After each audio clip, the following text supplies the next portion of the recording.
I grew up in Thessaloniki in the north of Greece, which in the very center of the city, which was a very urban environment at the time. And sometimes I feel actually living in London, it feels a little bit less urban than Thessaloniki because when I was growing up, there was a lot of noise from cars and so on. But I feel I got a lot out of that urban environment, the sense of the city's multiculturalism and rich past. And I did my first degree in Thessaloniki, and then I moved to London to do my master's at the LSE in social anthropology. And so I came to London in 1993, in my early 20s, and I remember London being quite a different place then. Actually, one of the things I remember is how difficult it was to find good coffee.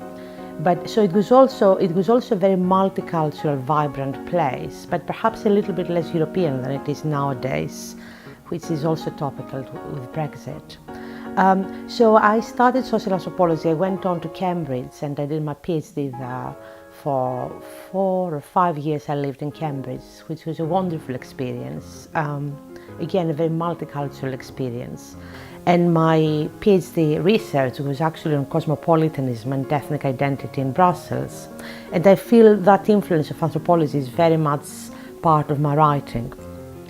However, the way I came to where I am today, and I became a writer and a psychotherapist, I would say started in my mid-teens when I was about 13, 14 years old.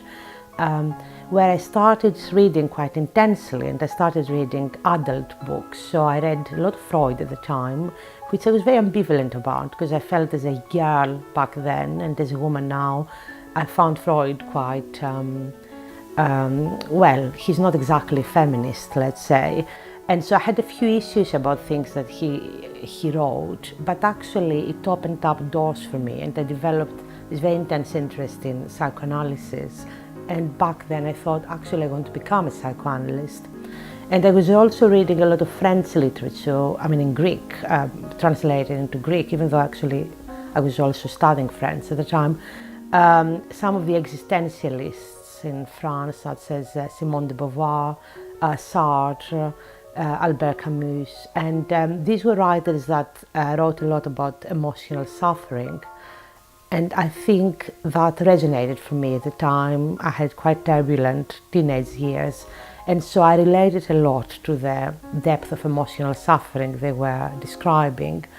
And so it was at that moment, or in that period of my life, where I thought, I kind of formulated an idea of my identity as I would like to work with people, I would like to become a psychoanalyst and help people explore their own emotional suffering. And also I would like to be able to write about it in the way these writers did well. But this actual formulation of my identity took many, many years to materialize, to make real.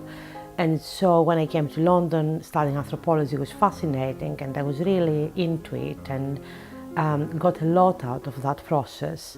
And it was during my anthropological fieldwork in Brussels in the mid-90s that I started feeling again, I think I had almost forgotten that wish to become a therapist and to become a writer, but I started feeling a gap. I started feeling it is very interesting to study culture, it's very interesting to think about cultural difference, but I wanted something deeper. I could see that all the stories my informants told me about their lives, and it was all about emotional suffering and conflicts and loss. And I thought, how can I access this? Because also in the context of that kind of interview as an anthropologist, I didn't want to open up too much, even though some people did without my prompting. They told me a lot about their lives. And I just felt I wanted to do something more with it. And of course, the next stage of my research was writing up my PhD. And that felt quite close to writing a novel or a book, because it was a very creative process where I had to select from a huge number of interviews and other material and bring it together in a way that made sense. And so it was, of course, a PhD is a book, but particularly that kind of PhD was a very creative process. So it was at that point in my mid-20s where again these two parts of my identity came together, writing and therapy. And so I went to therapy myself in Cambridge to begin with. And I remember only 3 or 4 months in my therapy, I told my therapist, actually, I would like to train myself. Do you think that's crazy? And she said, not at all. I think it would be something that I can see you doing it, and why not explore it, and so on. And so that's how I found, with her help as well, the training I chose, which was quite a little bit of a rebellious training. It wasn't a conservative psychoanalytic training. It was in Hampstead in London. It's called the Philadelphia Association. And it was, again, very focused on cultural context and exploring deep emotional suffering. And these were very creative years when I've trained as a therapist. And again, it involved some writing up that was also very creative. And so that's when I started practicing as a therapist. And then quite soon after that, I started publishing books.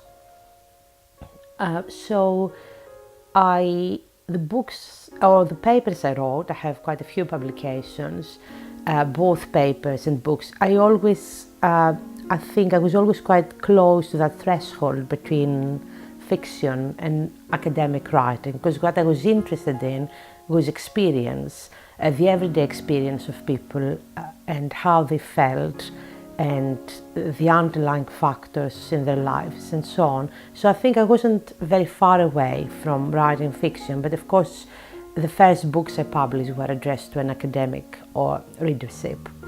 The very first book we published, it was 3 of us, was a co-edited book. It was called Crossing European Boundaries, and it was about beyond conventional geographical categories, was a subtitle. It was very much about things that are quite relevant nowadays with Brexit, the fluidity of boundaries in Europe and multiculturalism. And again, it was based on personal experience. I remember I wrote about my experience of living in Brussels and the huge multicultural scene there.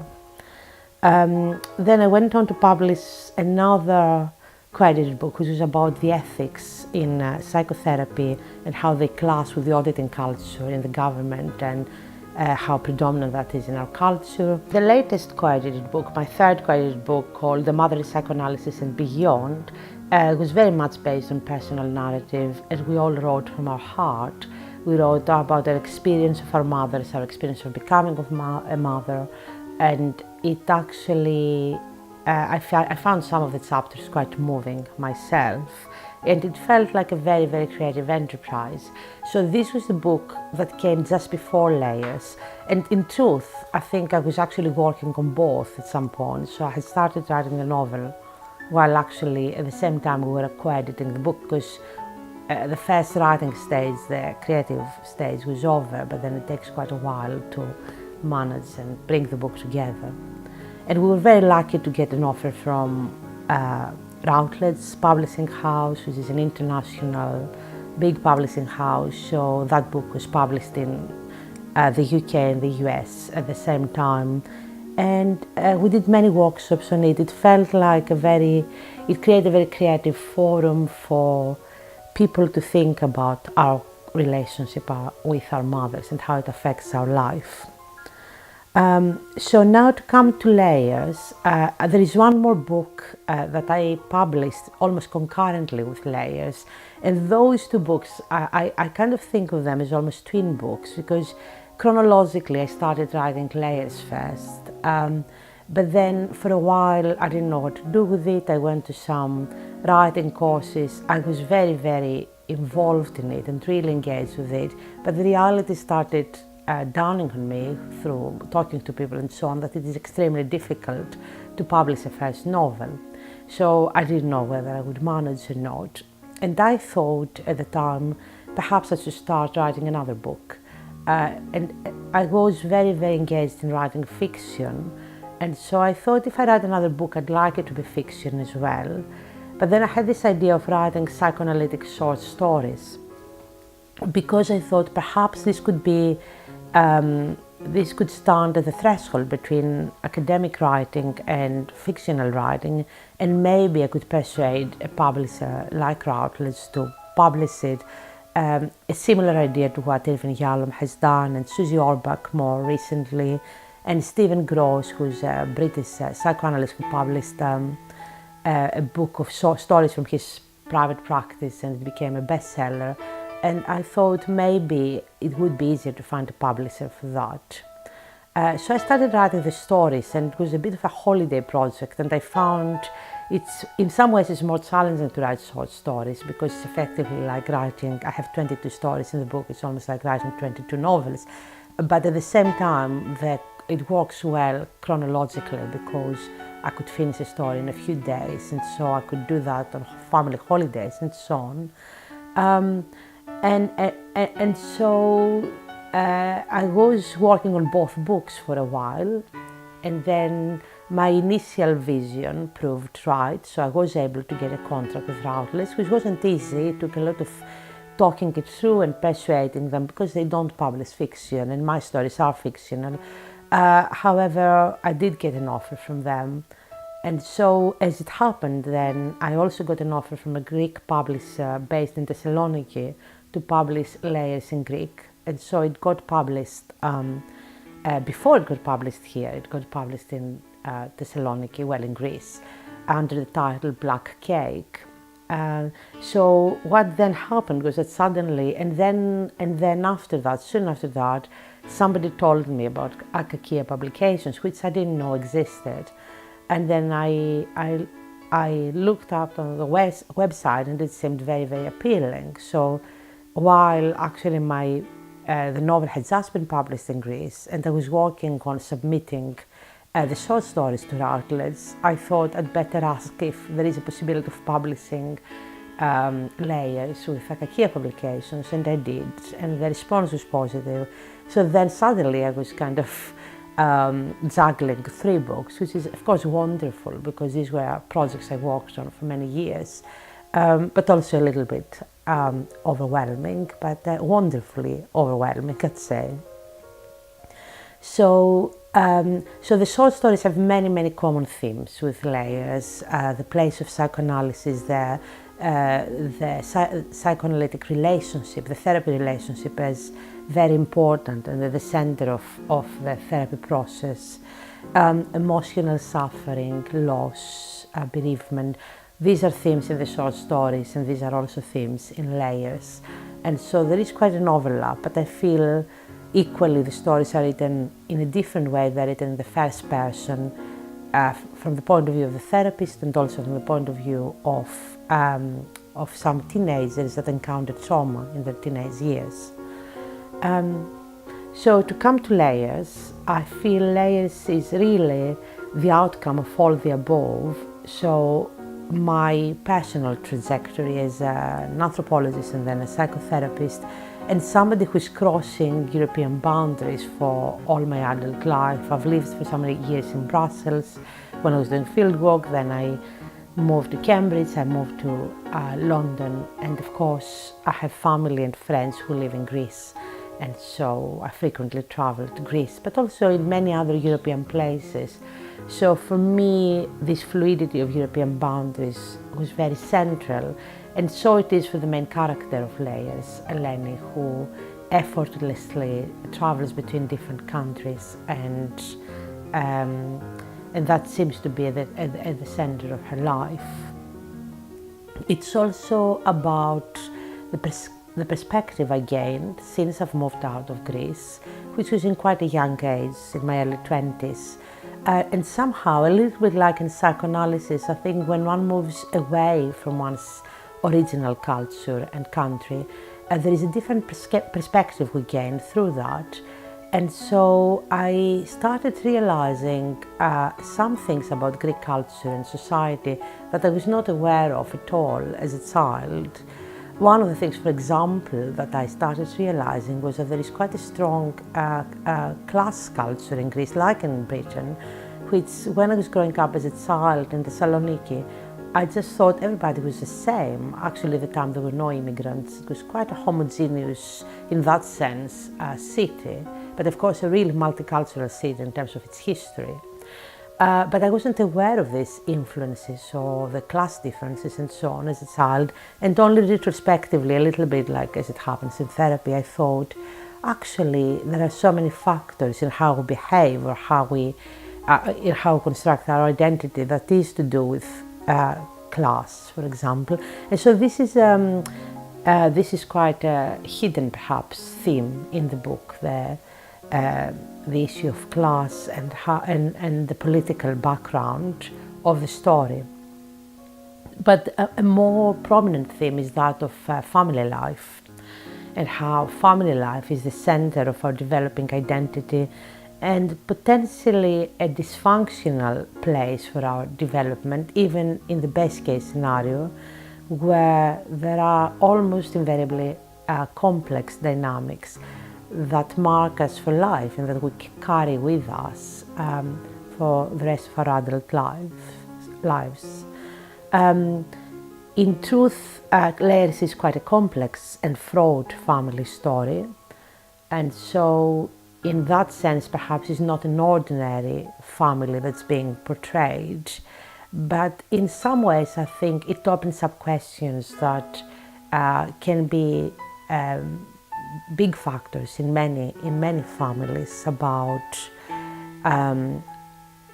conflict, about the mother-daughter relationship, about belonging, the father's authority in the family, and also the relationship of the parents of the couple and how that affects the children. I would like to say a few things about some other themes in Layers, which I think I have mentioned in some ways already. One of the main themes that is what I've mentioned before, motherhood. There are four main characters in Layers. One is a more central character, Eleni, but then there are another two women in the story, and all three female characters are mothers. And I think this is a theme that runs across the book, because they all come to motherhood in a very fraught and complex way. And so it highlights the vulnerability that motherhood can open up for women, but also how important it is for their life trajectory and identity. But sometimes it can also open up huge emotional suffering. And so I think that's a very strong theme in Layers. The other central theme in relation to motherhood is the mother-daughter relationship, and how in some ways this is our closest relationship in our adult lives, rather it marks our adult lives as women, from a female point of view, and how it plays out in the rest of our relationships. And just to say a bit more of a psychoanalytic remark there, that Freud focused a lot on the father and the Oedipus complex and so on. However, most modern psychoanalysts think that it is the mother-child relationship that's at the core of our identity. And the mother-daughter relationship is particularly complex, because there are issues around the formation of female identity and where women stand as women later on in life. So I think it's an enormously interesting relationship that the novel explores. Another theme, which I think is obvious, I've said it already, is psychoanalysis. So the story starts in a therapy session of the main character, Eleni, where she realizes the main issue, or one of the main issues of her struggle. And then there aren't many chapters that are sessions, but there are enough chapters to make it a very central part of the story, and how the story and the plot moves as well. So the main character really moves forward through her therapy, where she starts realizing all the layers of her story and how complex they are, and also the huge interconnection between the past and the present. And this is of course another sub-theme, if you like, of the novel, because one of the main ways that I have written it is through this fluidity of both geographical boundaries, but also of time. So it is not written in a linear way. It jumps between the past and the present constantly, and this is a very deliberate choice for many different reasons. because I think narrative works like that. So when I, for example, work with clients, patients in my consulting room, we often do the same effortless transition between the past and the present. And so they talk about what happened to them as a child, and then they talk about what's going on in the present.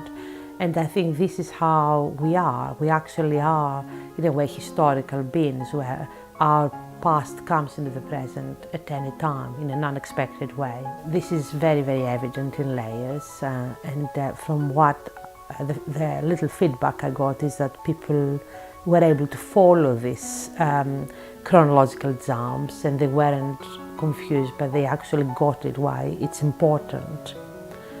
At the core of the story in Layers, and I don't want to give out too much about the story, but at the core of the story there is an erotic triangle between three of the characters that is ongoing and actually it runs over 4 decades.